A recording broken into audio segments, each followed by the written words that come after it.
Hey everyone, I'm Alex. Thanks for clicking and welcome to this intermediate lesson on homophones. So this is a level 2 of my homophone series.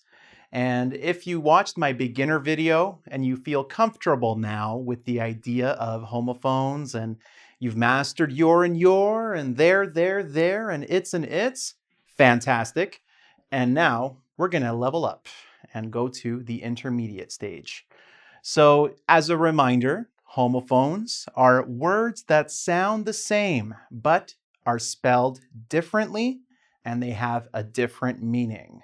So today we are going to look at 10 more homophones or a series of words that have different spellings but have the same pronunciation and different meanings. Number one, this is a threefer, which means like 3 of them here. So we have aisle, aisle, aisle. Now, I should put a star beside I''LL. Some people do not pronounce it as aisle. Some people pronounce it as I'll, okay, like I'll call you later. But a lot of people also pronounce it as aisle, which is I will, okay? And then this is aisle. An aisle is a walkway. Now, it is specifically a walkway that is between a section or 2 sections of shelves or chairs. When you go to the movie theater, you walk up the aisle. Okay, it's a walkway, a space between, when you have things on both sides. When you go to the grocery store, you walk in different aisles. Where's the salt? It's in aisle 3. Where's the cereal? It's in aisle 5, for example. And aisle, this is just the short form for island, okay? So example, I'll meet you in aisle 3. If you're talking or texting with your significant other, your wife, your husband, your boyfriend, where are you? I'm buying milk. What are you doing? I'm buying this. Okay, I'll meet you in aisle 3. That's where the, I don't know, what's something that people like to eat? That's where the chocolate is. People like chocolate, right? Okay, and another example, the Isle of Man is in the Irish Sea. So the Isle of Man is a place which has an awesome flag, and it's located in the Irish Sea. It's the flag with like 3 legs and a circle. It's pretty cool. So next, allowed and allowed. So allowed, ALLOWED, just means you are permitted to do something. You are allowed. You have permission to do something. Allowed, this one might be new for some of you. This means to say something vocally now instead of just keeping it inside, okay? Vocally or with a loud voice. So for example, in this class, if you're sitting in university, for example, your professor might say, you are allowed to speak your thoughts aloud. Okay, don't keep them inside, vocalize them, say them, use them, okay? And number 3, choose, choose. The first one you're probably familiar with. It's just a verb, which means to select.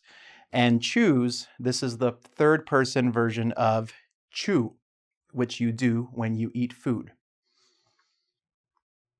Or gum, right? So this is chewing. So a ridiculous example for all of you. She chews gum when trying to choose her clothes. It's a weird habit, but it's like, okay, time to choose my clothes. I'm gonna chew some gum and choose my clothes. Number 4, forward and forward. So I think most of you probably know forward, the direction, which means like in front of you, go straight, go forward. Or if you've seen the movie Rocky Balboa, there's an excellent speech between Rocky and his son where he says, you have to keep moving forward. That's how winning is done, right?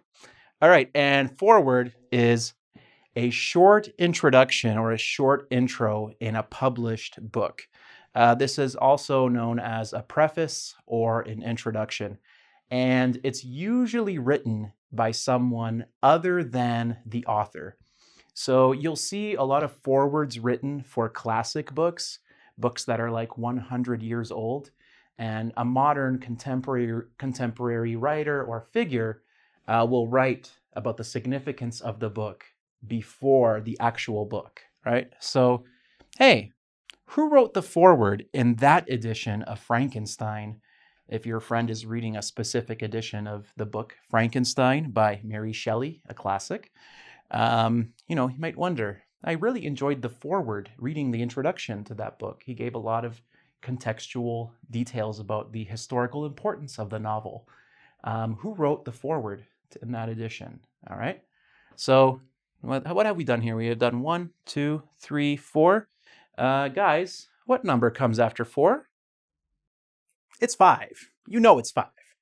Number 5, grown and grown. So grown, the adjective, which means mature, like you are a grown adult, a grown man, a grown woman, okay? Or grown. Now, this one is probably less familiar to some of you. This can be a verb or a noun. So you can groan or you can hear a groan. Now, this is my own definition of groan. It's a sound of disappointment. It's a sound you make when you go, like when you hear a really bad joke, or if you, you see something that's a little sad or ridiculous, or you're sick, and you go, you're groaning, okay? So don't groan. You're a grown adult. So don't groan can also mean like, don't like be a baby and complain and my life is terrible. You're a grown adult, okay?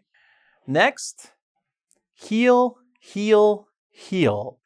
Similar to the first example, this one, HE''LL, some people pronounce this as hill, similar to, a small mountain. But a lot of people also pronounce it as heel. So he will. He'll call you or he'll call you if you talk to a certain person from a certain part of the world, or not necessarily even a certain part of the world. It's just personal preference, I think. So then you have heal, H-E-A-L. So a doctor will heal, whatever injuries you have. So to make well or to make better. And this refers to an injury. If you're hurt, you can get healed.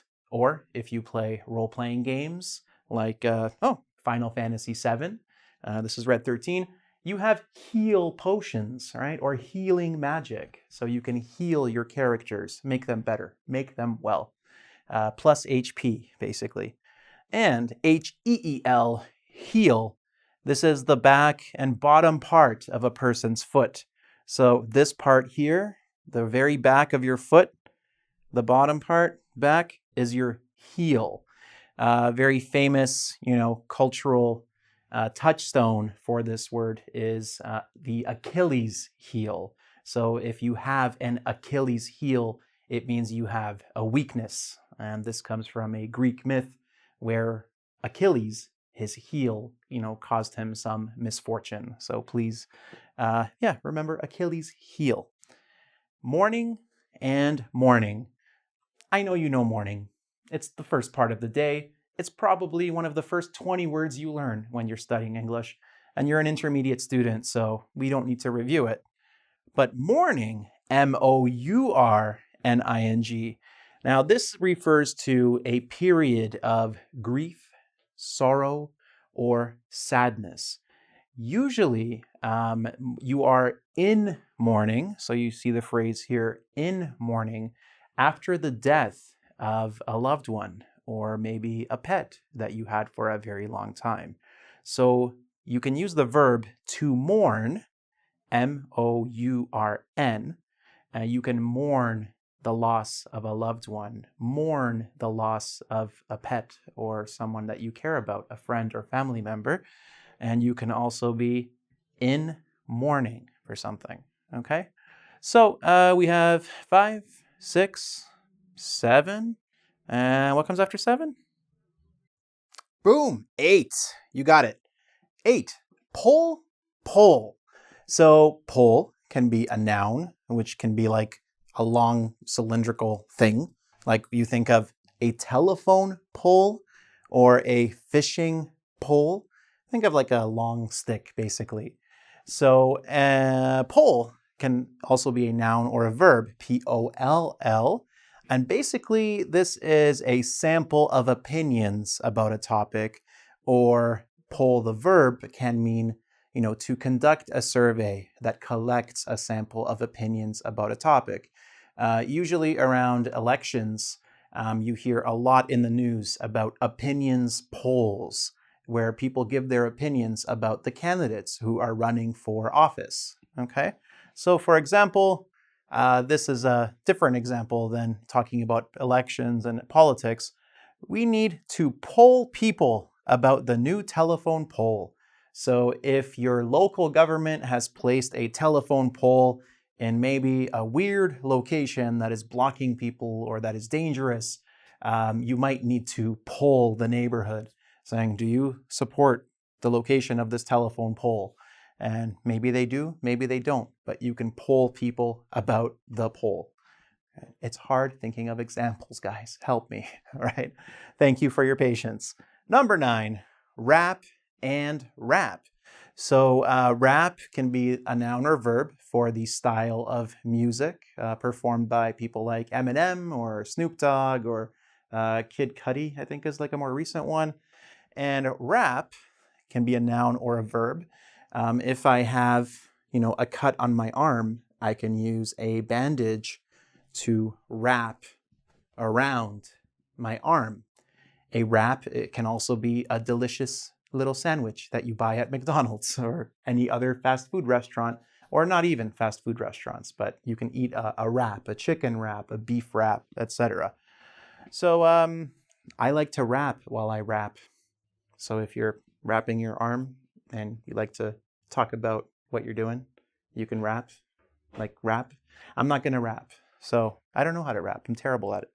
Number 10, roll and roll. R-O-L-L can be a noun or a verb. Now, this means to move along a surface by turning over and over. So you can like roll a tire from your car, right? You can push it and it rolls, okay? And you can also be roll. You can roll, this one, you can also like roll dice when you're playing games, like any game really that has dice, or Dungeons and Dragons if you play that. Roll, R-O-L-E. This is a noun, and this refers to a part in a play, a movie, or any type of performance. So let's look at the 2 examples here. We have roll up the carpet, please. All right, so if you are changing the carpet in your room or in your living room or something like that, your mother or someone in the house might ask you to like, hey, roll up the carpet. We're changing it. So we need to get it out and roll it up, please. And finally, Keanu Reeves played the role of John Wick in like the action movie John Wick, which is excellent and highly recommended if you don't mind brutal violence and guns, which sometimes I don't, but sometimes I do. But in this movie, it was excellent. So check it out. John Wick 2 is maybe out by the time you're watching this video. So that is it, guys. 10 homophones at the intermediate level. So check out the beginner video if you haven't already. And if you want to test your understanding of this video, as always, you can check out the quiz on engVid.com. Don't forget, while you're there, to subscribe to my YouTube channel. Check me out on Facebook, where you can subscribe to my fan page. You can also add me on Twitter. And again, in those places, I usually just like post pictures and talk about random English stuff, respond to comments like I do to my videos as well. And if you're wondering, Alex, I've been listening to you for so many minutes talking about homophones, and yeah, it's kind of cute, rap, poll. Why is this important? Well, it's important, number 1, so that you know the spelling of these words, and you know how to use them in context, and you know how to understand what people are saying when they are using these words in, in a conversation, so that you don't think they're saying rap when they really mean rap, okay? So if they say, I love raps, like, I love raps, I love to eat raps, or you love raps, you love to listen to rap music? I don't know.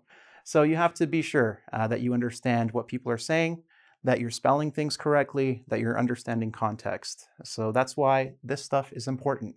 And if you want to go to level 3, the advanced level, it's coming. So wait for it. And if it is out by the time, this video is out, just check it out. And I hope you enjoy it. Till next time, thanks for clicking.